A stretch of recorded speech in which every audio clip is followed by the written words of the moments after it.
जनगणना 2027मध्ये विचारले जातील हे 40 प्रश्न. बघा आपण जनगणना टप्पा क्रमांक 1 केलेला आहे. आता जनगणना टप्पा क्रमांक 2 तो आपल्याला फेब्रुवारी-मार्चमध्ये पूर्ण करायचा आहे. तर आपण पहिला जो टप्पा आहे तो मोबाईल ॲपवर केलेला आहे. आता देखील आपल्याला मोबाईल ॲप्सवरच हे 40 प्रश्न विचारले जाणार आहे. हे कोणकोणते 40 प्रश्न या ठिकाणी आपण पाहूया. ओळख आणि परिवार यामध्ये व्यक्तीचे नाव, 2 म्हणजे कुटुंब प्रमुखाशी नाते, 3 लिंग, 4 जन्मतारीख आणि वय, 5 वैवाहिक स्थिती, 6 विवाहाच्या वेळी त्याचे वय, 7 पती पत्नीचे नाव, 8 घोषित राष्ट्रीयत्व, 9 धर्म, 10 SC ST जात, 11 वडिलांची माहिती, 12 आईची माहिती.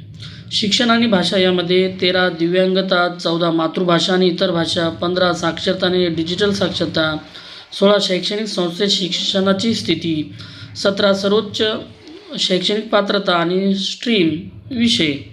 नंतर रोजगारमध्ये काय विचारणार आहेत तर बघा 18 गेल्या 1 वर्षात काम केले आहे का, 19 आर्थिक क्रियाकल्पाची श्रेणी, 20 व्यवसाय, 21 उद्योग व्यापार आणि सेवेचा प्रकार, 22 कामगाराची श्रेणी, 23 गैर आर्थिक क्रियाकलाप, 24 कामाचा शोध किंवा उपलब्धता, 25 कामाच्या ठिकाणी प्रवास. आता बघा जन्म आणि मायग्रेशन म्हणजे स्थलांतर या बाबतीत प्रश्न. 26 जन्मस्थान, 27 मागील निवासस्थान, 28 मायग्रेशनचे कारण, 29 मागील ठिकाणून येथे राहण्याची कालावधी, 30 स्थायी निवासाचा पत्ता, 31 सध्या जिवंत मुलांची संख्या, 32 आतापर्यंत जन्मलेल्या मुलांची संख्या, 33 गेल्या वर्षी जन्मलेल्या मुलांची संख्या. आता बघा इतर माहितीमध्ये कोविड-19 लसीकरणाचे ठिकाण, एकूण बँक खाती, मोबाईल नंबर, नंतर 37 बघा आधार नंबर, 38 मतदार ओळखपत्र नंबर, 29 पासपोर्ट नंबर आणि 40 ड्रायव्हिंग लायसन्स उपलब्ध आहे की नाही. अशा प्रकारे 40 प्रश्न आपल्याला मोबाईल ॲप्समध्ये ते विचारणार आहेत प्रत्येक व्यक्तीचं. तर या ठिकाणी असं जनगणना 2027मध्ये विचारले जातील हे अशा प्रकारचे 40 प्रश्न. जनगणना 2011 आणि जनगणना 2027 यामधील फरक काय, या ठिकाणी आपण फरक काय ते पाहूया.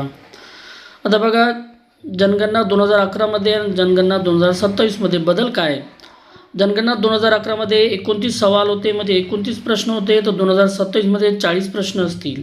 आता बघा 2027मध्ये आपण फेब्रुवारी आणि मार्चमध्ये करणार आहेत बघा, तर त्यामध्ये 40 प्रश्न असतील. दुसरा फरक या ठिकाणी असा आहे, जातीसाठी SC STची माहिती घेतली जायची.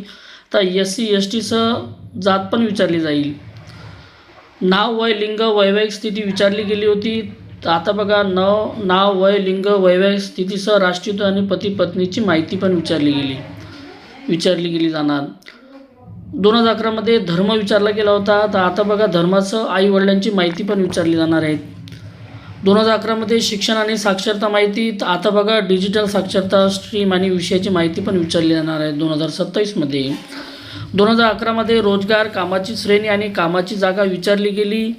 तर 2027मध्ये म्हणजे आता रोजगारासोबत कामाचा शोध, कामासाठी उपलब्धता पण विचारली जाईल.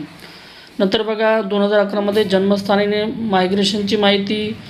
आता बघा 2027मध्ये मायग्रेशनसोबत स्थायी पत्ता आणि सध्याची जागेवर राहण्याचा कालावधी पण विचारला जाणार. नंतर बघा 2011मध्ये मुलाशी संबंधित सवाल होते.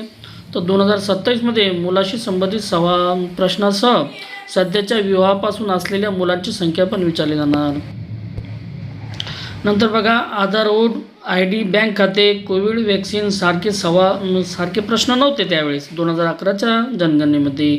आता मात्र कोविड वॅक्सिन कुठे घेतली, बँक खाते, mobile number, Aadhaar card number, voter ID, passport आणि ड्रायव्हिंग लायसन्स पण विचारले जाणार आहे 2027मध्ये. फॉर्म पेपर आधारित होता. आता मात्र आपल्याला डिजिटल जनगणना असेल, म्हणजे आपण सर्व ही 2027ची जनगणना आपण मोबाईल ॲपवर करणार आहोत. अशा प्रकारे जनगणना 2027 आपल्याला पूर्ण करायची आहेत. अशाच प्रकारचे व्हिडिओ आवडल्यास व्हिडिओ लाईक, शेअर आणि सबस्क्राईब करायला विसरू नका. थँक्यू.